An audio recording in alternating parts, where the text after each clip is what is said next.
বন্ধুরা, আজকে হিঙের কচুরি বানাচ্ছি। কড়াইয়ের ডাল ভিজিয়ে রেখেছিলাম, একটু বেটে নিলাম, একটু মৌরি গুঁড়িয়ে রেখেছি, আদা বাটাটা কালো জিরে দিয়ে একটু তেল দিয়ে আর ওর মধ্যে একটু আদা বাটা দিলাম আর নুন চিনি দিয়ে মৌরিটা দিলাম, জোয়ানটা দিলাম, দিয়ে একটু পুরটা বানিয়ে নিলাম।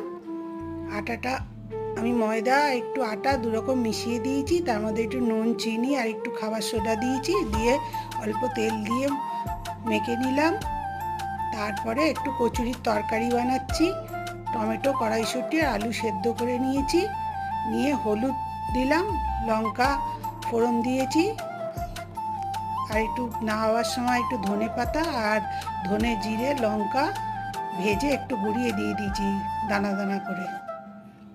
আর যেরকমভাবে পুর দিলাম, দিয়ে আমি কচুরিগুলো ভেজে তুলে নিলাম। আমার হিঙের কচুরি আর তরকারি তৈরি হয়ে গেল।